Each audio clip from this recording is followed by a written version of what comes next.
Antes de mais, quero agradecer as amáveis palavras. Queria também agradecer à doutora Lourdes e à doutora Marta Massada o amável convite que me endereçaram para poder estar aqui a falar. E quando a Marta me pediu para falar sobre lesões musculares, eu achava, lesões musculares, ok, tudo bem, parece-me ser um tema simpático, mas de facto tem muito que se lhe diga. Portanto, a minha tarefa ficou bastante mais complicada. As lesões musculares, portanto, são um grupo heterogéneo, são difíceis de definir e classificar, e por isso é que portanto, é difícil falar sobre elas. Porquê? Porque os músculos têm diferentes formas e tamanhos e, além disso, têm uma organização anatómica e funcional complexas. Há, portanto, uma enorme falta de consenso no que diz respeito às severidades das lesões e também à forma mais eficiente de reabilitação. No entanto, a boa notícia é que a maior parte dos casos de lesões musculares no atleta voltam ao mesmo nível de performance pré-lesional.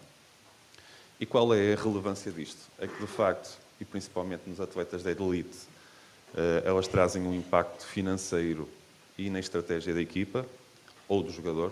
Portanto, elas têm um impacto importante durante a época numa equipa, quer na equipa, quer nos jogadores. E, portanto, é importante otimizar o tratamento, o diagnóstico e a reabilitação para diminuir o tempo de ausência e, sobretudo, diminuir a taxa de recidiva. Em termos epidemiológicos, falando do desporto rei, portanto, que é o futebol profissional, portanto, estas lesões musculares representam cerca de 37% de todas as lesões.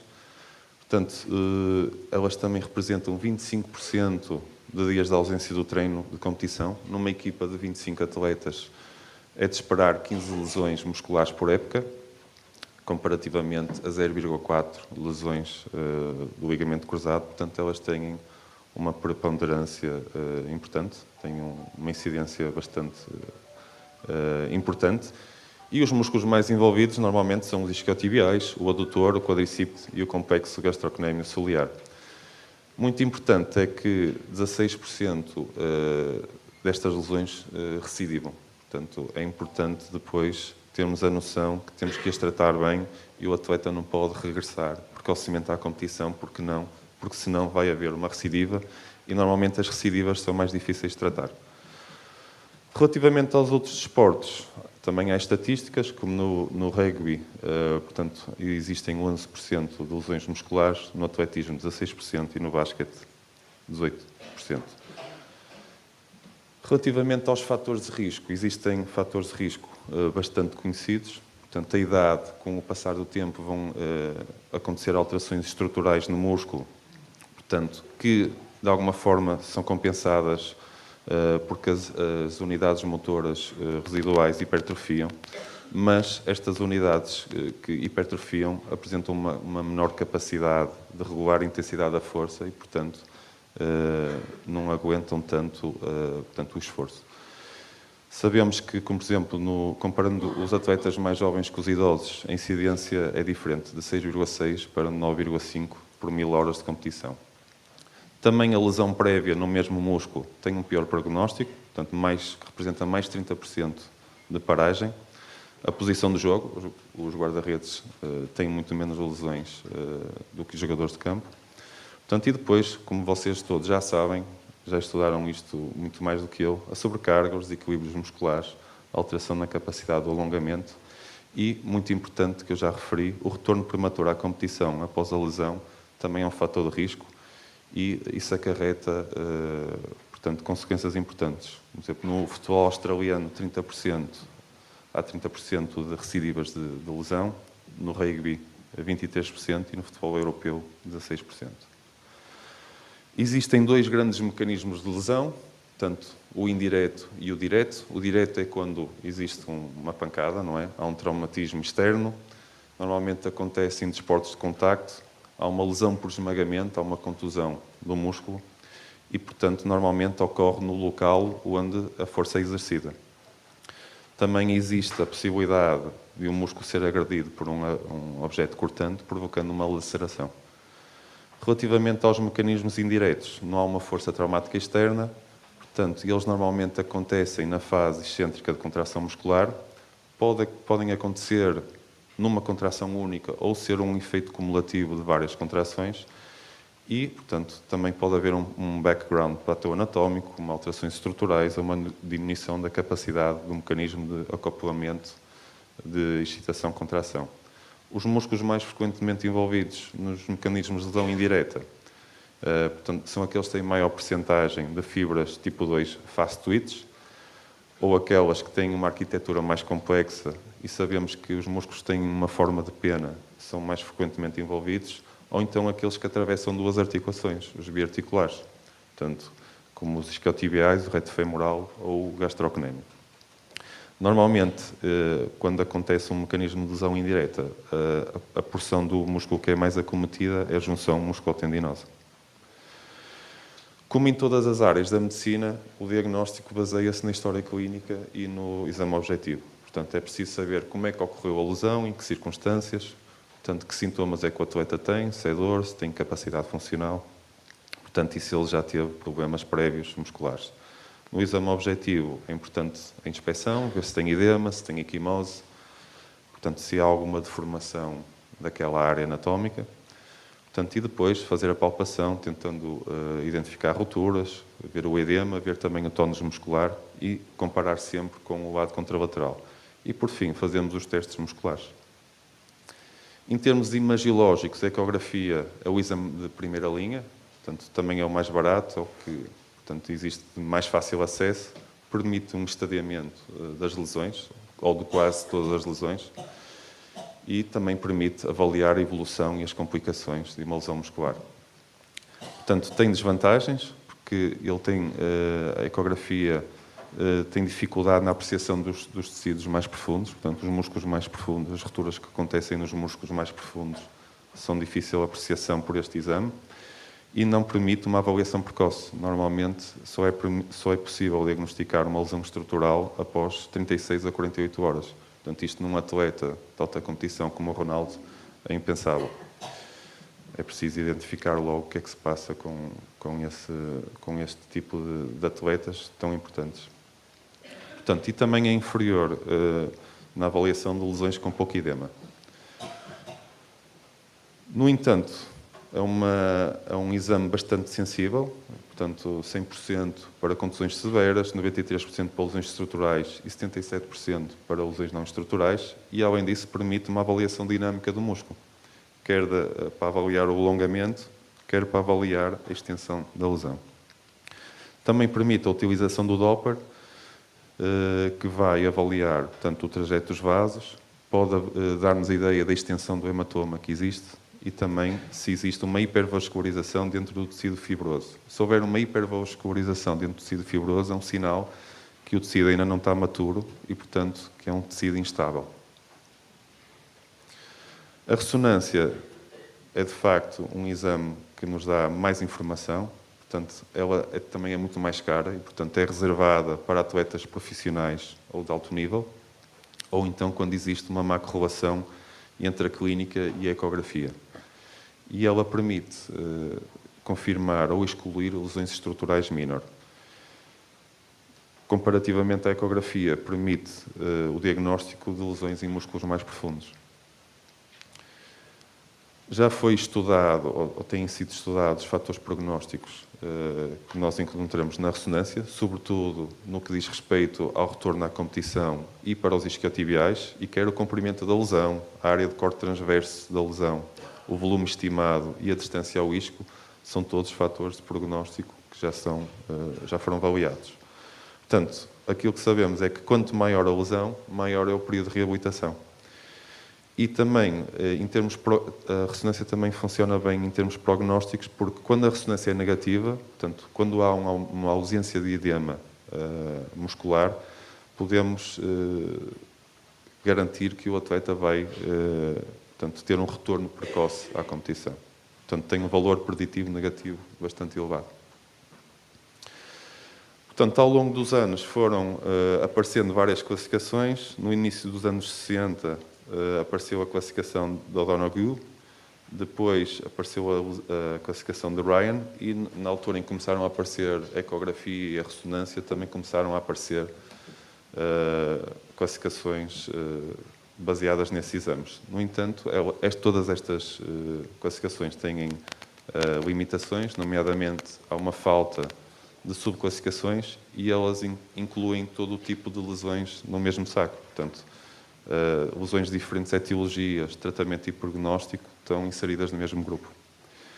E, portanto, houve um grupo de médicos da UEFA que se reuniu, da UEFA e de outros comitês olímpicos, portanto, comitês olímpicos de vários países, que se reuniu em Munique em 2012 e tentaram criar um consenso para a classificação e a graduação da severidade das lesões musculares. Chama-se o Consenso de Munique. Portanto, eles subdividem as lesões em indiretas e diretas. Portanto, os dois grandes tipos de mecanismos de lesão. Depois, dentro das lesões, dos mecanismos indiretos, há lesões funcionais e lesões estruturais. E dentro das lesões funcionais, há aquelas que são relacionadas com sobrecarga excessiva ou aquelas que estão relacionadas com patologia neuromuscular. Dentro das lesões estruturais, depois temos tanto as parciais e as subtotais. Eu vou falar depois um bocadinho acerca delas, para vocês terem noção daquilo que estamos a falar. E porque é que é importante ter esta classificação? Porque até agora tudo, ou até este consenso, todos os estudos que eram feitos estavam a comparar, se calhar, coisas que eram diferentes. Portanto, todos os resultados que foram conseguidos até esta data são sempre, portanto, a interpretação deles pode nos levar sempre a viés, portanto, a pensamentos errados. E esta classificação vai permitir uma melhoria na comunicação, uma possibilidade de comparar coisas iguais, portanto, desenvolver protocolos terapêuticos e permitir estudos sistemáticos e publicações. E também, como vamos ver a seguir, elas têm implicação terapêutica. Portanto, para cada tipo de lesão que nós temos aqui, vamos ter um tratamento específico. As lesões funcionais, portanto, a primeira parte das lesões de traumatismo indireto representam a maior parte das lesões, 70%. Elas são um fator de risco para a lesão estrutural, portanto, uma lesão funcional pode passar por uma lesão estrutural se não for identificada atempadamente. Portanto, o reconhecimento destas lesões de forma precoce por técnicas de imagem é difícil, é muito mais o reconhecimento clínico do que a imagem. Temos que estar bem atentos portanto, à possibilidade de existência destas lesões, e elas estão divididas em subgrupos, portanto, aquelas por sobrecarga excessiva e aquelas por patologia neuromuscular, e isto vai diferenciar o tratamento. Relativamente à localização das lesões funcionais, nós sabemos que os isquiotibiais e o reto femoral, quando são acometidos na sua porção mais proximal, têm pior prognóstico, enquanto que o tricípite sural tem pior prognóstico quando é acometido mais distalmente, na porção mais distal. Falando agora sobre a perturbação muscular induzida por fadiga, portanto, o tipo 1A. Pode ocorrer durante a atividade normal, mas normalmente acontece quando há uma alteração no protocolo do treino ou quando mudam a superfície da corrida ou então quando são desenvolvidas atividades de alta intensidade. Clinicamente, o doente tem uma dor fastidiosa ou enfacada, que aumenta com a atividade, portanto, pode ter uma tensão muscular circunscrita e podem ser palpáveis, portanto, uma contratura de alguns feixes musculares. Se não for reconhecida e tratada, pode persistir por longo período. E, como eu já disse, predispõe à lesão estrutural, porque o músculo fatigado absorve menos energia e tem uma rigidez aumentada. O DOMS, portanto, que é o tipo 1B das lesões por sobrecarga excessiva, que é o Delayed Onset Muscle Soreness, acontece várias horas após trabalho excêntrico não habitual. Clinicamente, há uma dor aguda em repouso, portanto, o atleta tem rigidez e fraqueza muscular e todo o músculo está tenso à palpação. Portanto, para impedir que isto aconteça, que aconteça este tipo de lesão. É importante o aquecimento e a flexibilidade para diminuir a rigidez muscular. E normalmente resolve espontaneamente em uma semana. Relativamente ao segundo tipo de lesões funcionais relacionadas com a parte neuromuscular, nós sabemos que a tensão muscular é modulada por um estímulo elétrico e que a irritação de um nervo, como por exemplo, pode aumentar o tónus muscular. E também sabemos que os atletas têm frequentemente patologia em L4, L5 e L5S1.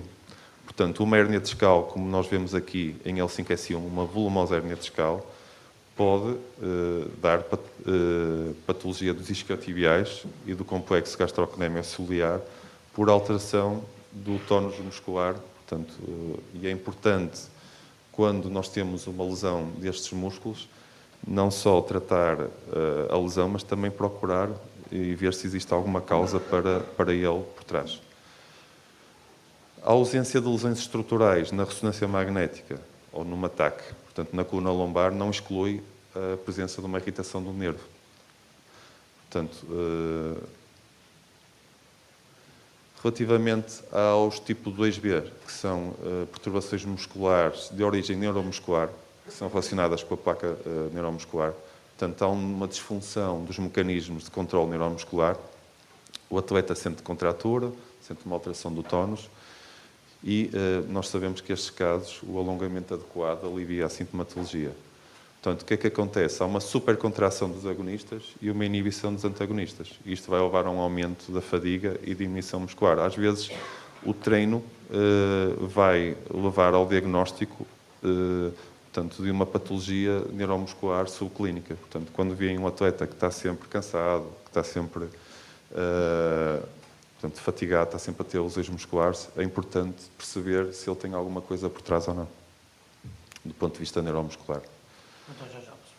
Relativamente às lesões estruturais, portanto, elas acontecem quando existe uma evidência macroscópia de dano muscular, podem acontecer por estiramento ou uma força súbita além do limite viscoelástico muscular durante a contração, uma contração potente.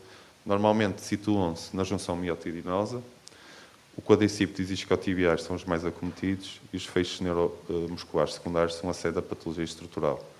Elas são subdivididas em minor e moderadas, dependendo do tamanho, e o envolvimento do perimísio também é importante, porque tem um papel importante na barreira, no caso de haver, como barreira no caso de haver hemorragia. Portanto, o diagnóstico, ao diferenciar claramente entre uma lesão parcial, é difícil, porque o músculo é muito heterogéneo e a ressonância tem tendência para hipervalorizar o tamanho da lesão. E sabemos que nas lesões minor a cicatrização muscular é completa, enquanto que nas moderadas vai sempre haver a existência de tecido fibroso. Nas lesões subtotais é quando existe mais de 50% de superfície do músculo com ruptura ou uma ruptura total, e são aqueles atletas que têm uma dor opressiva, que sentem um estalo de incapacidade funcional imediata e que se sente uma interrupção do músculo. É facilmente palpável, portanto há um hematoma precoce e normalmente a função é perdida.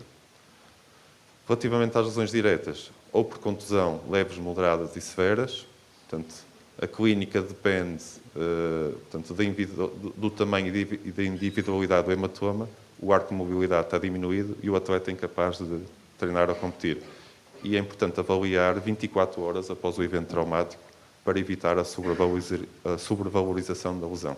A laceração é um corte muscular por traumatismo externo. Portanto, relativamente ao tratamento, eu já estou a acabar. O item mais controverso, mais uma vez, a maior parte das lesões responde bem ao tratamento conservador e hoje em dia já existem terapias adjuvantes para tentar acelerar, portanto, a recuperação e permitir o retorno mais rápido. Ela subdivide-se por várias fases. Aquilo que eu tenho para vos dizer, não vou falar acerca do tratamento, também não é muito o objetivo desta palestra, mas é que o dogma que nós tínhamos do Price, portanto, proteção, rest, ice, compression e elevation, está a passar para o police. Portanto, em desfavor do repouso absoluto, deve-se tentar introduzir gradualmente um stress mecânico controlado. Portanto, os atletas não devem ficar parados. E, por último, relativamente ao retorno à competição, existem vários métodos, mas pouca evidência científica, deve ser gradual e, normalmente, os critérios são a recuperação da força, comparando com o lado contralateral, portanto, ver a escala de dor, se o atleta tem dor ou se não tem. Quando a dor estiver resolvida, já poderá voltar e também depende um bocado da confiança do atleta. Tratamento cirúrgico, portanto, é indicado em lesões completas da junção miotendinosa ou quando há uma lesão completa do ventre muscular, ou então quando há uma lesão subtotal, como dor e perda persistente da força, após o tratamento conservador. As técnicas de correção são difíceis e a evidência a favor das técnicas cirúrgicas é fraca. Pronto, eu tinha aqui um slide a falar sobre as PRPs. Aquilo que é importante referir é que a evidência ainda é de baixa qualidade, são necessários estudos de nível 1, e relativamente à prevenção, é importante não faltarem às sessões da tarde. Obrigado. Muito obrigado, doutor.